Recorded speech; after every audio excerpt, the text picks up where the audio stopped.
She was a homeless mother who was offered a $5 farm that everyone in town avoided. What she discovered hidden in the cellar would not only make her rich, it would give her back a life she thought she'd lost forever. Before we go any further, I want to say that this story is for anyone who's ever felt counted out, for anyone who's been handed the scraps and told to be grateful. If that's you, if you believe in the power of a second chance, take a second to hit that subscribe button and join our community. It means the world. Now, let's get into it. The journey started on a Tuesday, on a bus that smelled of stale coffee and disinfectant. The vinyl seat was cracked, and with every lurch of the engine, a puff of cold air snaked up from the floor. My son Leo was asleep against my shoulder, his small body a warm, trusting weight. He was 4 years old, and for half of his life, home had been a series of temporary rooms, culminating in the beige-walled sterility of the county family shelter. 2 years of beige walls. 2 years of shared bathrooms and quiet, desperate conversations in the laundry room. 2 years of me whispering promises to him in the dark. Promises of a garden, a dog, a window that looked out onto something other than a parking lot. Promises that felt more like lies with each passing day. In my coat pocket, my fingers kept tracing the outline of a creased envelope. It had arrived at the shelter a week ago, addressed to me, Elara Vance. Official-looking, with a return address from a law firm in a town I'd never heard of, Blackwood Creek. My hands had shaken so badly opening it that I'd torn the paper. The letter inside was brief, formal, and utterly baffling. It was from a lawyer named Arthur Abernathy, informing me that my great-aunt, Genevieve Vance, had passed away. I'd only met her once, a hazy memory from when I was younger than Leo. A stern-faced woman with kind eyes who smelled of soil and chamomile. The letter stated that I was the sole heir to her estate, which consisted of a single property, a 40-acre farm and homestead. The final paragraph was the strangest part. Due to a peculiar stipulation in her will, to claim the inheritance, I was required to appear in person and pay a transfer fee of $5. $5. It felt like a joke or a cruel trick. People at the shelter talked. Some said it was a scam to get me out there and sell me something. Others, the more hopeful ones, whispered that maybe it was real, a miracle. I didn't know what to believe, but I had $5, scraped together from a week of washing dishes at a diner. And I had nothing left to lose. So I bought 2 one-way bus tickets to Blackwood Creek. As the bus rattled on, I watched the city skyline shrink in the window until it was just a gray smudge against a paler gray sky. The concrete and steel gave way to suburbs, then to wide, open fields dusted with a thin layer of frost. Leo stirred, his eyelashes fluttering.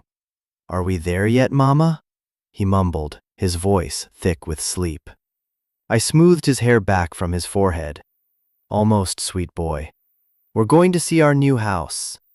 I said the word, house, and it felt foreign in my mouth, like a word from a language I'd forgotten how to speak. Was it a house? Or was it a ruin? A trap?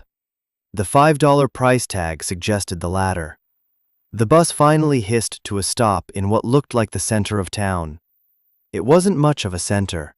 A single main street with a post office, a general store with a faded Coca-Cola sign, a diner, and a squat brick building with a wooden sign that read, Abernathy and Sons, Legal Services. I gathered our single duffel bag, gently woke Leo, and stepped off the bus. The air was different here. Cold, yes, but clean and sharp, smelling of pine and damp earth. It was quiet. The kind of quiet that felt vast and a little lonely. Holding Leo's hand tightly, I walked toward the lawyer's office. The bell above the door chimed a frail, tinny sound. The office was warm and smelled of old paper, leather, and lemon polish. A woman with a helmet of gray hair looked up from a typewriter, her glasses perched on the end of her nose. "Can I help you?" she asked, her tone not unkind but weary. "I'm here to see Mr. Abernathy. I'm Elara Vance." Her eyebrows shot up, just for a second, a flicker of surprise she couldn't quite hide. "Of course. He's expecting you. Please, have a seat." Mr. Abernathy was a man who seemed to be made of the same materials as his office. Old, worn, but sturdy. He had a kind face, etched with the lines of someone who had seen a lot of things, and he didn't smile so much as let the corners of his mouth lift in gentle acknowledgement. He shook my hand, his grip firm and dry, and then crouched down to Leo's level. "And who is this fine young man?" he asked. Leo, shy as always, hid behind my leg. "This is Leo," I said. Mr. Abernathy nodded, straightening up. "A pleasure. Please, sit." We sat in two creaking leather chairs that faced his enormous wooden desk. The desk was a landscape of paper mountains and file folders. He cleared a space in the center, folded his hands, and looked at me with a steady, assessing gaze. "Miss Vance," he began, his voice a low, gravelly hum. "I was your great-aunt's lawyer for nearly 40 years. Genevieve was a remarkable woman, stubborn as a mule and sharper than a tack, right to the end." He paused, looking at a framed photo on his desk. It was a black and white picture of a woman with a severe hairstyle and a gaze that could cut glass. Genevieve. "Her will was very specific," he continued, turning back to me. "Some might say eccentric. She left you everything. The land, the house, the barn, everything on it." He slid a document across the desk toward me. It was the deed. "As stipulated, the transfer fee is $5. I reached into my pocket and pulled out the worn $5 bill. It felt flimsy, ridiculous. I placed it on the desk. He took it, opened a drawer, and put it inside a small metal box with a gravity that suggested it was 1,000 times more. "Now," he said, leaning forward slightly, "I feel it's my duty to be completely frank with you, Alara. May I call you Alara?" I nodded, my throat too tight to speak. "The farm, it's not what you might be picturing. Genevieve let it go these last 10 years. The house is in a state of serious disrepair. The fields are fallow. The road leading up to it is barely passable in good weather." He let that sink in. I felt a familiar cold dread seeping into my bones. The hopeful whispers in the shelter were wrong. It was a ruin. "Furthermore," he said, his voice dropping a little, "there's a reason people around here call it the Vance Folly. Genevieve had offers on that land for years, decades even. Good offers. From Evergreen Holdings, a development corporation. They want the water rights. There's a significant aquifer under your property. They offered her a life-changing amount of money. She turned every single one of them down, flatly, without explanation. People thought she was crazy.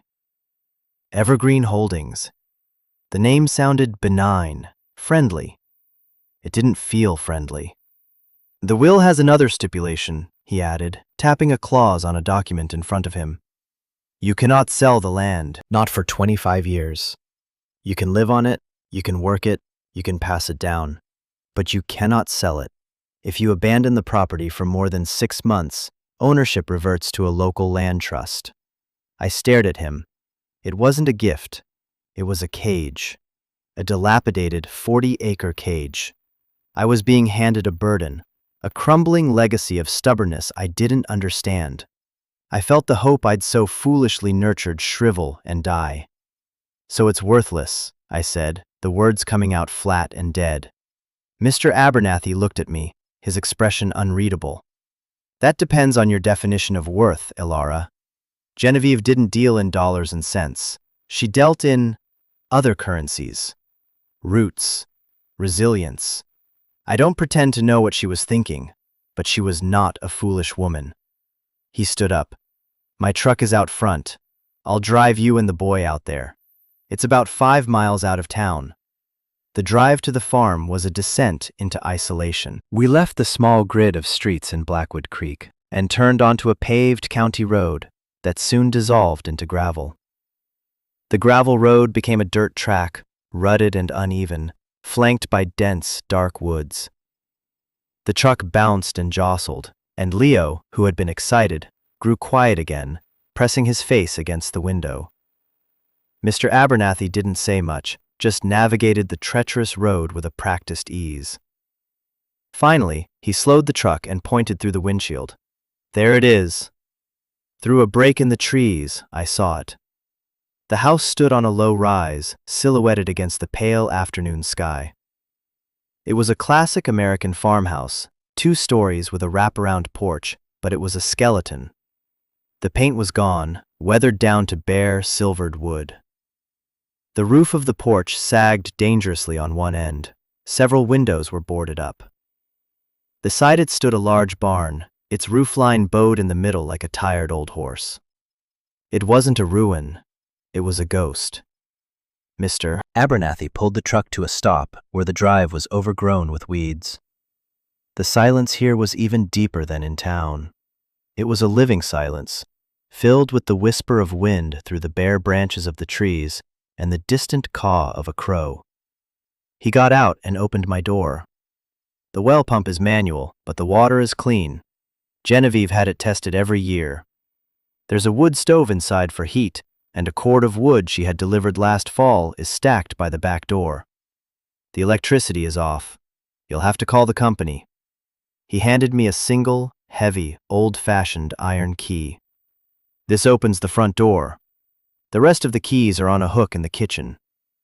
His gaze was full of something that looked like pity, but also a sliver of respect. I know this is a lot to take in. The town thinks Genevieve was a madwoman. I think she was playing a long game. I just don't know what the prize is. He looked from me to Leo, who was now clutching my coat, his eyes wide as he stared at the derelict house. Good luck, Ilara, he said softly. My number is on the card I gave you. Call if you need anything. Anything at all. And with that, he got back in his truck, turned it around in a tight, difficult circle, and drove away, leaving us in a cloud of dust and deepening silence. I stood there for a long time, the iron key cold and heavy in my palm, Leo's small hand in mine. We were alone, utterly and completely alone, standing in front of a ghost. Is that our house, Mama? Leo asked, his voice a small, trembling thing in the vast quiet.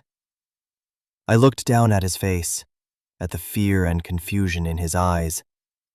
The lie I told him on the bus felt like ash in my mouth. But looking at him, at the unwavering trust he had in me, I knew I couldn't let my own despair be the first thing he felt in this place. I had to find a different story. I took a deep breath, the cold air burning my lungs. It is, baby, I said, forcing a brightness I didn't feel. It's a castle. It's just sleeping. We have to wake it up. He looked from the house to me, a little bit of the fear receding. Wake it up? That's right, I said, starting to walk forward, my steps uncertain on the overgrown path. We're the magic that wakes it up. The key grated in the lock. With a push of my shoulder, the heavy wooden door groaned open, revealing a cavern of shadows and dust. The air inside was frigid, colder than outside, and thick with the smell of decay, of mice and time and forgotten things. A layer of dust, as fine and gray as ash, covered everything. Furniture huddled under white sheets, their forms like sleeping giants. Sunlight, thin and weak, struggled through the grime on the windows, illuminating swirling motes of dust in the air. It was a tomb. But it was our tomb.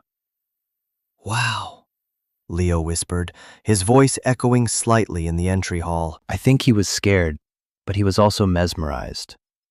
To a 4-year-old who had only known cramped, sterile rooms, this cavernous, dusty space was a world of mystery. I took his hand. Come on, let's explore. We moved through the downstairs rooms like archaeologists in a newly discovered ruin. The living room had a massive stone fireplace, big enough to stand in. The kitchen had a huge cast-iron stove and a deep soapstone sink. I found the keys Mr. Abernathy mentioned hanging on a hook by the back door, a tangled cluster of brass and iron. Outside the back door was the promised stack of wood covered by a tarp. A small victory. A flicker of warmth in the oppressive cold. We spent the next hour in a flurry of activity that felt more like a desperate ritual against the encroaching darkness. I found blankets in a cedar chest upstairs, musty but dry. I swept the worst of the dust and grime from the floor of one of the smaller downstairs rooms, a room that might have been a study. It had a window that wasn't boarded up, looking out over the wild, tangled fields. While I worked, Leo discovered a small wooden rocking horse in a corner, its paint chipped. One of its rockers split. He didn't care. He climbed on and began to rock, a slow, rhythmic creak that was the only sound besides my frantic sweeping. I found an old oil lamp and a can of oil in the kitchen pantry. As dusk began to bleed through the windows, I got a fire going in the wood stove. The first puffs of smoke were acrid, but then it caught, and a hungry, crackling sound filled the room. A wave of precious heat began to push back the chill. It was a small circle of light and warmth in a vast ocean of cold and dark. We ate the sandwiches I'd packed for dinner, sitting on a blanket on the floor in front of the stove. Leo fell asleep in my lap, exhausted by the long day. I carried him upstairs to a small bedroom, tucked him into a makeshift bed of blankets, and kissed his forehead. He smelled of dust and wood smoke. For the first time in his life, he was sleeping in a home that was ours. I went back downstairs, the firelight casting long, dancing shadows on the walls. The house groaned and settled around me. It felt like a living thing, breathing in the dark. The loneliness was immense. I was 22 years old, with a 4-year-old son, no money, no electricity, and a house that was actively trying to fall down around me. I sat on the floor, hugged my knees to my chest, and cried. I cried for the 2 years we'd lost. I cried for the promises I'd made to Leo. I cried for my great-aunt Genevieve, this strange, stubborn woman who had saddled me with this beautiful, impossible burden. And I cried from sheer, bone-deep terror. What had I done?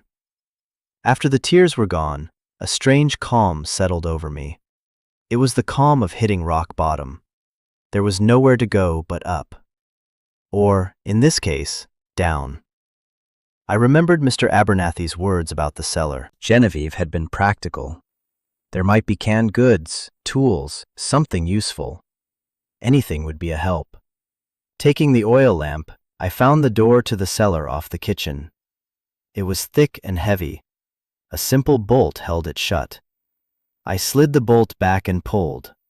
The door opened onto a flight of steep, stone steps leading down into absolute blackness. The air that wafted up was damp and earthy, the smell of a cave. Holding the lamp high, I descended. The lamplight threw my shadow, huge and distorted, against the stone walls. The steps were slick with damp. The cellar was larger than I expected, the full footprint of the house. The floor was packed earth, and the walls were rough-hewn stone. Shelves lined one wall, but they were mostly empty, save for a few dusty, empty jars and a scattering of mouse droppings. Disappointment settled in my stomach. So much for canned goods. The rest of the space was filled with junk.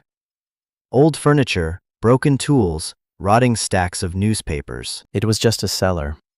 A cold, damp, useless cellar.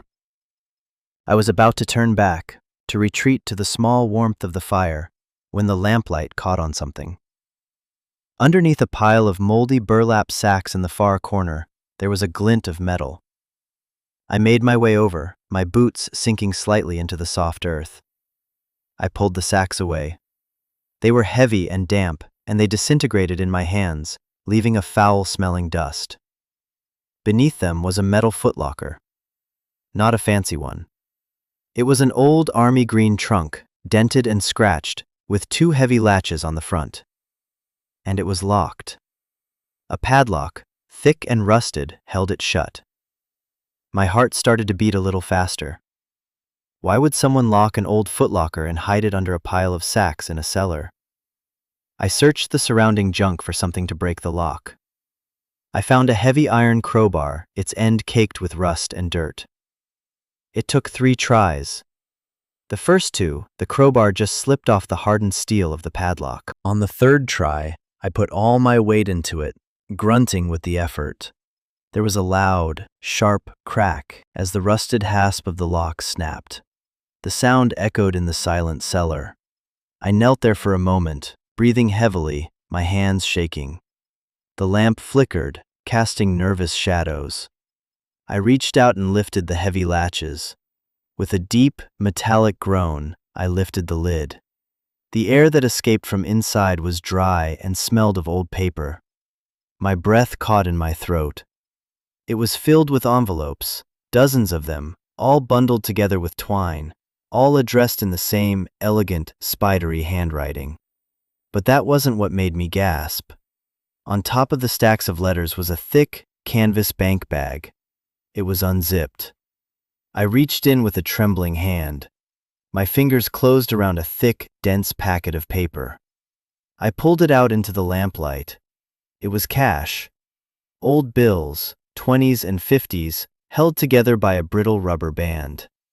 I pulled out another packet. And another. And another. There were at least 10 of them. It was more money than I had ever seen in my life. I had no idea how much, but it had to be thousands, tens of thousands. I sat back on my heels, the musty air of the cellar feeling thin, electric. My mind couldn't process it. It was a dream. It had to be. Homeless one day, sitting on a fortune the next. Why? Why would Genevieve leave a fortune in cash in a cellar and force me to pay $5 for the privilege of finding it? It made no sense. Then I looked back into the box. Beneath the money, there were the letters. The top one was not in an envelope. It was a single folded sheet of paper, and on it, in that same handwriting, were 2 words. Read me first. My hands were shaking so badly I could barely unfold the paper. The lamp flame danced, making the words swim before my eyes. I held it closer and began to read. My dearest Elara, it began. The ink was faded, but the words were clear. If you are reading this, then you have found your way here, and you have found the money. I hope it is enough to get you started, to fix the roof, to turn the lights on, to buy your boy a warm coat. Consider it back pay for the work you are about to do. The work I was about to do. This farm is not a gift, child. It is a responsibility. And it is a weapon. You are likely feeling overwhelmed, scared, and very, very confused. You may even hate me a little for trapping you here. I understand. But I did not trap you. I gave you the key to your own cage. The world has tried to make you small, to make you powerless. I am giving you a place to be big, a place to stand your ground. The letter went on to explain. It spoke of the aquifer, the deep, pristine source of water that lay beneath the rocky soil. It was one of the last pure sources in the entire region. The development company, Evergreen Holdings, had known about it for 50 years. They had systematically bought up all the surrounding land, diverted streams, and polluted wells, all to increase the value and necessity of the water they knew was under Genevieve's farm. They had tried to wear her down, to intimidate her, to offer her fortunes that would have tempted a saint. They think of water as a product to be sold to the highest bidder, she wrote. I think of it as life. They see a resource to be exploited. I see a legacy to be protected. For 50 years, I have been the dragon guarding the treasure. Now, that job falls to you. I looked at the cash in my lap. It wasn't a windfall. It was a war chest. It was seed money for a fight I didn't know I was supposed to be in. The letter continued. They will come for you, Elara. They will make you an offer. It will seem like an easy way out, a fortune for a worthless piece of land. They will tell you that you can take the money and give your son a better life anywhere else. Do not believe them. A life built on selling your soul is no life at all. The money in this box is to give you the strength to say no. The other letters, they contain the rest of it, the proof, the history, the ammunition. Read them when you are ready, but know this, your fight is not just for this land. It is for every person who has ever been pushed aside by greed and power. It is for your son, and it is for you. The letter ended with a sentence that sent a shiver down my spine. They think you are a homeless, helpless girl. They think you are weak. Let them. The most dangerous thing in this world is a woman with nothing to lose, standing on ground that is her own. Welcome home, Alara. Now, get to work. Your loving aunt, Genevieve. I sat there in the cold, damp dark of the cellar for what felt like an hour, the letter in one hand, a packet of cash in the other. The house above me groaned, a long, low sound like a sigh. It didn't sound like a ghost anymore. It sounded like a sleeping giant, and I had just been handed the task of waking it. The fear was still there, a cold knot in my stomach. But now, it was mixed with something else, something hot and fierce. It felt a little like anger, and a lot like hope. The next few days were a blur of frantic, purposeful work. The money changed everything. It wasn't just paper, it was possibility. It was power. The first thing I did was walk the 5 miles back into town, Leo riding on my shoulders for part of the way. I went to the general store, a place that smelled wonderfully of sawdust and spices.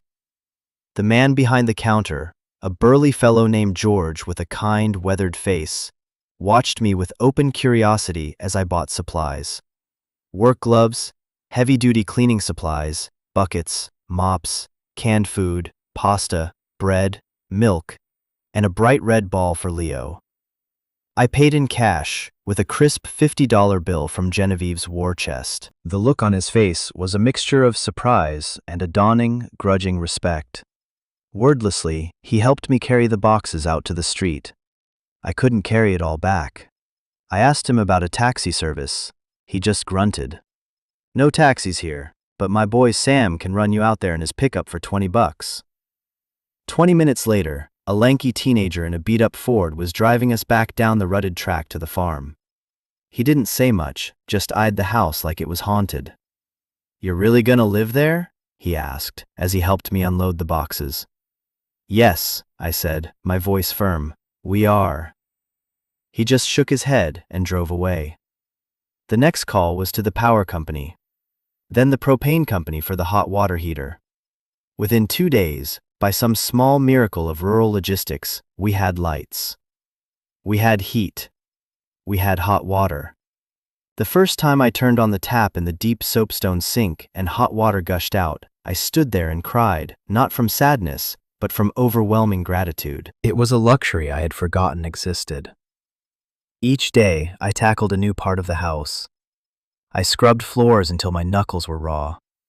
I washed windows until the light that streamed in was clear and bright, illuminating not just the dust, but the beautiful bones of the house.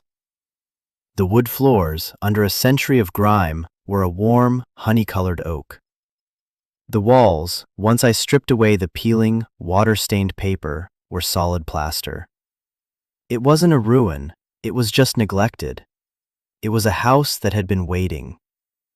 While I worked, Leo explored. The house and the land became his kingdom. He ran through the empty rooms, his laughter echoing where there had only been silence. He collected interesting rocks and feathers. He spent hours on his rocking horse, which I'd glued and clamped, making it sturdy again. He was a different child. The pinched, anxious look he'd worn in the shelter was gone. His cheeks were rosy from the cold air. He was finally, truly, a little boy. I didn't touch the other letters in the footlocker. Not yet. I needed to make this place a home first, a fortress. I needed to feel the ground solid under my feet before I picked up the weapons Genevieve had left me. One afternoon, About a week after we'd arrived, a sleek, black SUV I didn't recognize made its way slowly up our drive. My heart hammered against my ribs. It felt like an invasion. I stood on the porch, my hand gripping the handle of a broom like a spear, and watched as a man in an expensive-looking suit got out. He was handsome in a polished, predatory way, with a smile that didn't reach his eyes. "Miss Vance," he called out, his voice smooth as oil. "My name is Marcus Thorne. I'm with Evergreen Holdings." I didn't say anything. I just stood there, waiting. He walked closer, his expensive shoes looking ridiculous on the weedy path. He stopped at the bottom of the porch steps, his gaze sweeping over the house. I could see the dismissal in his eyes. He saw a shack, a run-down relic. He saw me, a young woman in paint-splattered jeans and an old sweater, and he saw a pushover. "I know this is all probably a bit overwhelming for you," he said, his tone oozing synthetic sympathy. "Your great-aunt was eccentric. We had a long-standing offer with her for this property. We'd like to extend that same offer to you. $250,000. Cash." He said the number like it was a magic spell, a number that should have made me gasp and fall at his feet with gratitude. A week ago, it would have. A week ago, that number would have represented an escape, a new life, the end of all my problems. But now, standing on the porch of the house I had started to breathe life back into, with Genevieve's words echoing in my mind, the number felt cheap, insulting. "The land is not for sale," I said.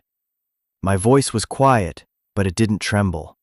Thorne's smile faltered for a fraction of a second. He clearly wasn't expecting that. "Miss Vance," he said, his voice taking on a patient, patronizing edge. "Perhaps you don't understand. This property is a liability.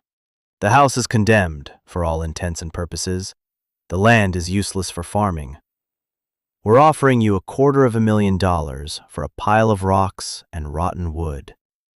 You could take that money, you and your son, and go anywhere. Buy a beautiful new house in a nice neighborhood. A fresh start." He was saying the exact words Genevieve predicted he would. It was chilling. "I like the house I have," I said. "It just needs some work." He let out a short, humorless laugh. "Be realistic. You can't possibly manage this on your own. We're prepared to be generous. Let's say $300,000. That's my final offer. It's more than fair.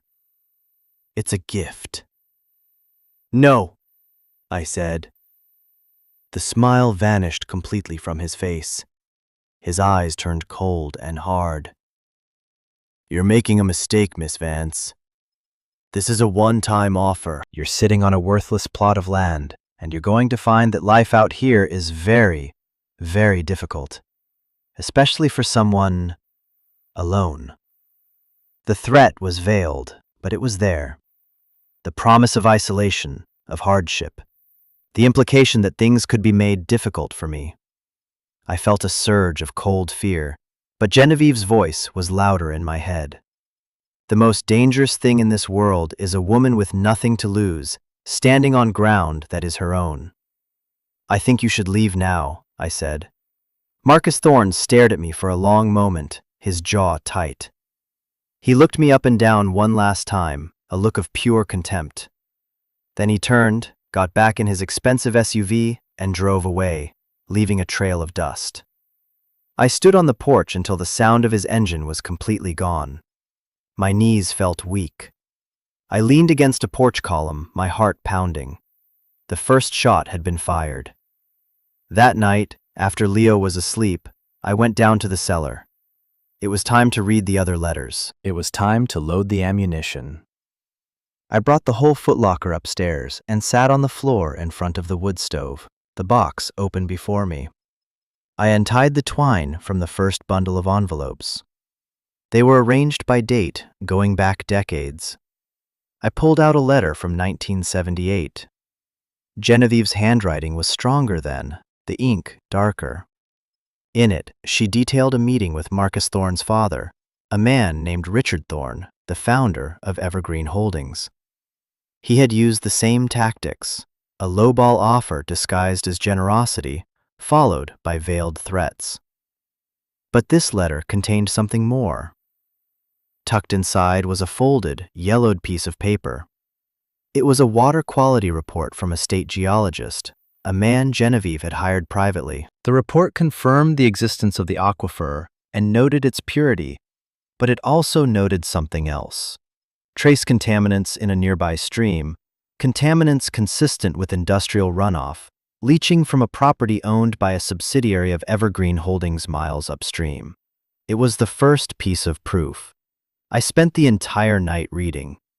I worked my way through the 1980s, through letters detailing Evergreen's escalating campaign. They had tried to have the property rezoned. Genevieve fought it and won. They had tried to claim an old easement through the land. Genevieve produced an older survey map proving it was invalid. Each letter was a battle report, and tucked inside each one was her ammunition. Copies of legal correspondence, minutes from town hall meetings, sworn affidavits from neighbors Evergreen had bullied, and more geological reports. She had been documenting their crimes for 50 years. She hadn't just been a dragon guarding a treasure. She had been a general, gathering intelligence for a war she knew she might not live to fight herself.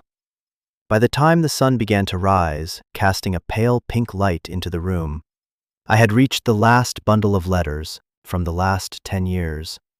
And here, the story changed. The letters were shorter, the handwriting a little shakier. They spoke less of legal battles and more of the land itself.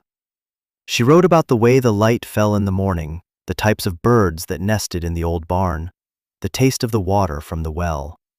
She wrote about her solitude, about growing old. And in the very last letter, written just a few months before she died, she wrote about me. "I have been watching you from a distance, Ilara," she wrote. "I know the world has not been kind to you. I know you have a son. I know you are in a place with beige walls, a place that tries to sand down your edges and make you forget who you are. I ache for the hardness of your life. Forgive an old woman's sentimentality, but when I look at you, I see the same fire that was in my own mother, your great-grandmother, who homesteaded this very land with nothing but her 2 hands and a will of iron. I am leaving you this fight, not because I want to burden you, but because I believe you are the only one who can win it. They will underestimate you. They will see a girl, not a fighter. They will see a victim, not a Vance woman. Use that. Your softness is not a weakness, it is a disguise. They will never see you coming. I have one last gift for you. It is the most important one. In the barn, in the old hayloft, under the 3rd floorboard from the west wall, there is another box. This one contains my final move, the checkmate. Use it wisely. Use it when they think they have you cornered. And know that I am proud of you. I have always been proud of you." I folded the letter, my eyes blurred with tears. I wasn't crying from sadness or fear anymore. I was crying from a profound, aching sense of connection to this woman I barely knew. She hadn't abandoned me to a fight. She had chosen me for it. She had armed me for it. She had believed in me. I looked around the room, at the morning light making the dust motes dance. I looked at the rocking horse in the corner, at the stack of wood by the stove. This wasn't just a house. It was an inheritance of strength, a legacy of defiance. The fight was on. And for the first time in my life, I believed I could win. The second letter from Evergreen Holdings arrived a week later. It was not a friendly offer. It was a formal notice from their legal department. It was a list of alleged code violations regarding the house, citing it as a public nuisance and a danger. It mentioned my unfit living conditions for a minor and hinted that a report to Child Protective Services might be necessary. It was a declaration of war. My hands shook as I read it. This was different from the smooth threats of Marcus Thorne. This was the cold, bureaucratic fist of a corporation trying to crush me. They were coming after my home, and they were coming after my son. For a moment, the old panic surged. The fear of losing Leo, the terror of being cast back out into the world with nothing. It was a deep, primal fear that had lived in my bones for years. And then I thought of Genevieve's words. Use it when they think they have you cornered. I took a deep breath, folded the letter, and walked out to the barn. The barn was even more derelict than the house, with gaping holes in the roof and the scent of decay hanging heavy in the air. I climbed a rickety ladder to the hayloft. The floorboards were thick with a century of dust and straw. I found the west wall and counted. 1, 2, 3. The third floorboard was loose. I wedged my fingers into the crack and pulled. It came up with a groan of old wood. Beneath it, nestled in the darkness, was another metal box. This one was smaller, a simple cash box, but it was heavy. I carried it back to the house, my heart thumping a steady, powerful rhythm. I sat at the kitchen table, the threatening letter from Evergreen on one side, Genevieve's final gift on the other. The box wasn't locked. I opened it. It didn't contain money or legal documents. It contained a laptop computer, an older, ruggedized model, and a single, labeled flash drive. The label read, "The Well." There was also a small, handwritten note. They think the water is the prize. They are wrong. The water is the delivery system. I plugged the laptop in. It whirred to life, its screen glowing in the quiet kitchen. I inserted the flash drive. There was only one file on it. It was a video. I double-clicked it. The video was grainy, clearly filmed with a hidden camera. It showed a meeting in a corporate boardroom. I recognized a younger, but still ruthless-looking Richard Thorne, Marcus's father. He was talking to a group of men in suits, and he was talking about the Vance property. "The old woman will never sell," he was saying, his voice tinny through the laptop speakers. "But it doesn't matter. The geological survey is complete. It's not just an aquifer.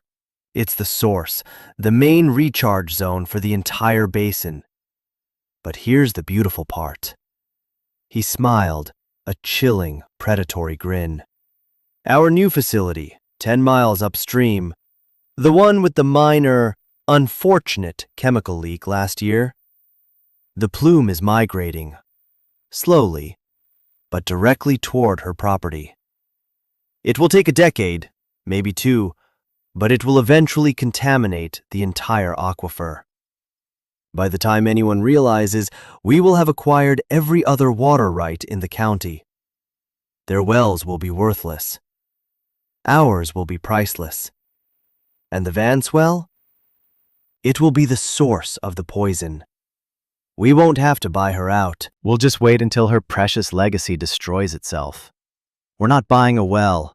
We're poisoning one to create a market." The video ended. I sat there, stunned into absolute silence. The sheer, diabolical evil of it was breathtaking. They weren't trying to take the water.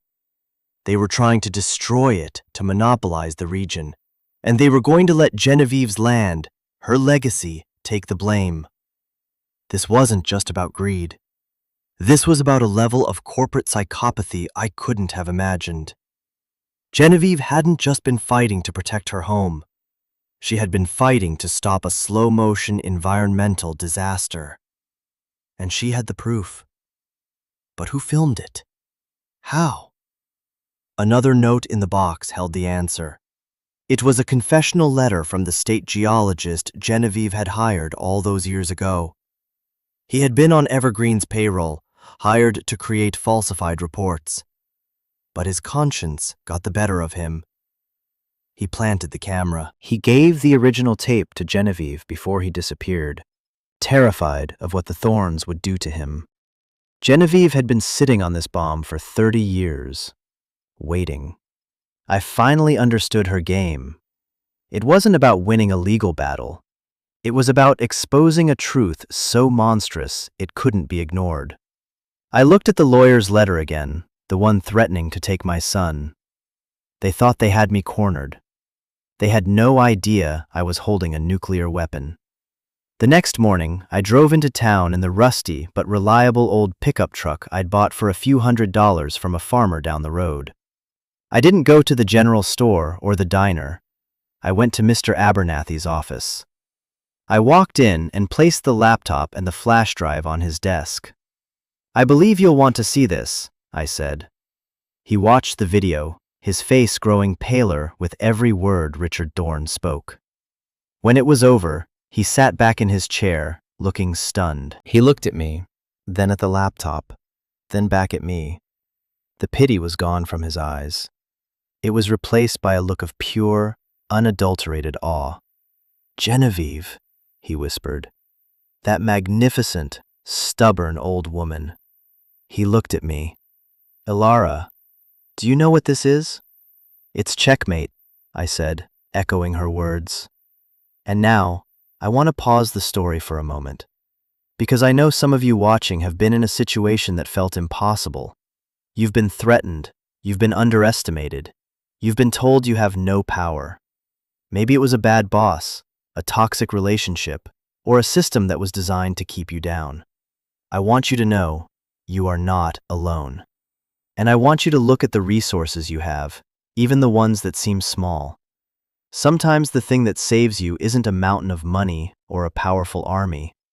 Sometimes it's a piece of truth, a hidden strength you didn't know you had. If this story is resonating with you, if you've ever had to fight a battle that felt unwinnable, please share a little piece of your story in the comments below. You don't have to give details, just let us know you're here. This community is built on people who understand that struggle. Your story matters. Now, let's get back to what happened next. The video changed the board entirely. Mr. Abernathy, energized in a way I'd never seen, became a whirlwind of legal action. He made copies. He contacted state environmental agencies and a handful of trusted journalists he knew from his younger, more idealistic days as a prosecutor. The first call he made, however, was to the law offices of Evergreen Holdings. I was in his office when he made it. He put it on speakerphone. A slick, corporate lawyer answered. "We are in receipt of your letter to Miss Vance," Mr. Abernathy said, his voice calm and steady as a rock.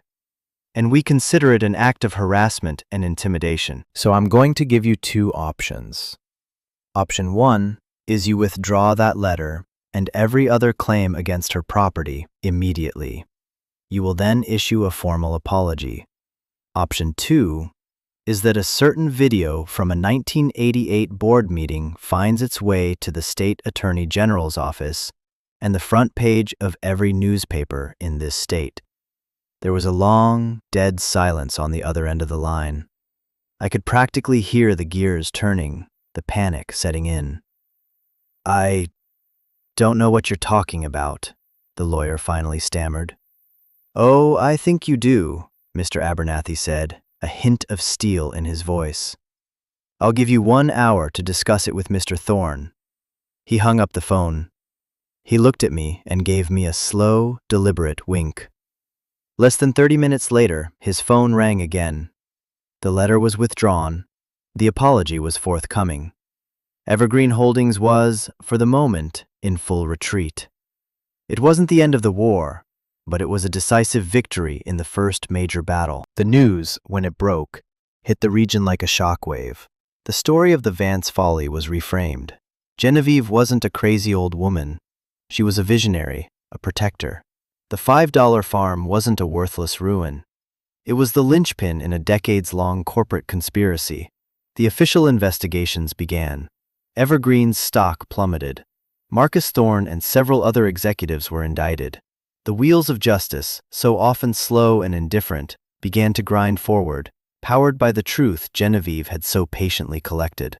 For us, on the farm, life began to change in quieter ways. The town, which had once viewed me with suspicion and pity, began to see me differently. George from the general store started giving Leo a free cookie every time we came in. Sam, the teenager who'd driven me home, showed up one Saturday with 2 of his friends and helped me repair the sagging porch roof, refusing any payment. People started to wave as they drove by. They weren't just waving at the girl in the haunted house anymore. They were waving at the woman who was continuing Genevieve's work. The woman who had stood her ground. With the legal threats gone, I could finally focus on the future. I used a portion of Genevieve's money not just to fix the house, but to invest in the land. I hired a consultant who specialized in sustainable agriculture and water conservation. We discovered that the aquifer, still pure, could support a small, organic farming operation without ever depleting it. The worthless land was, in fact, incredibly fertile. The pile of rocks was full of potential. I started small. I planted a vegetable garden. The first time Leo and I pulled a carrot from the soil, a real carrot that we had grown ourselves, we just stood there looking at it like it was a jewel. He washed the dirt off under the well pump and took a bite, his eyes wide with wonder. "It tastes like sunshine, Mama," he said. I knew exactly what he meant. The next spring, we planted our first real crop, heirloom tomatoes, guided by Genevieve's old gardening journals I found in the barn. The money I'd found in the cellar wasn't a treasure to be hoarded. It was soil. It was seed. It was the foundation. The real richness was the land itself, the clean water, the future it represented. I wasn't rich because I had money. I was rich because I had a home. I was rich because my son was thriving, growing up with dirt under his fingernails and sunshine on his face. I was rich because I was continuing a legacy of standing for something, of protecting something vital and precious. A few years have passed since that first cold day we arrived. The house is no longer a ghost. It's warm and bright, filled with the smell of baking bread and the sound of Leo's laughter. The fields are no longer fallow, they are green and productive. We sell our produce at the local farmers market, and our tomatoes have a reputation for being the best in the county. The farm is not just surviving, it's thriving. Sometimes, in the evening, I walk out to the edge of the property and look out over the land. I think about Genevieve, about the incredible, lonely burden she carried for so long. She didn't just leave me a farm. She left me a purpose. She taught me that your past does not have to define your future. She taught me that true wealth isn't something you can put in a bank. It's the ground under your feet, the food on your table, and the strength to protect what you love. Home isn't a place you are given. It's a place you build, a place you fight for, a place you earn. It's the legacy you leave behind. My story isn't about getting rich. It's about finding wealth. And what I found in that cellar wasn't just money and secrets. It was a roadmap back to myself. It was a second chance, wrapped in dust and decay, waiting for someone to be brave enough to claim it. If my story has taught you anything, let it be this. Don't ever let anyone tell you what you are worth. Your value is not determined by your circumstances. It's determined by your resilience, by your courage, and by your capacity to hope. Thank you for listening, for being a part of this journey with me. I read every single comment, and I would love to hear what this story made you think about. What does home mean to you? What does it mean to be rich? Share your thoughts below, and if you haven't already, please subscribe and join our community. Your story matters here. You matter here.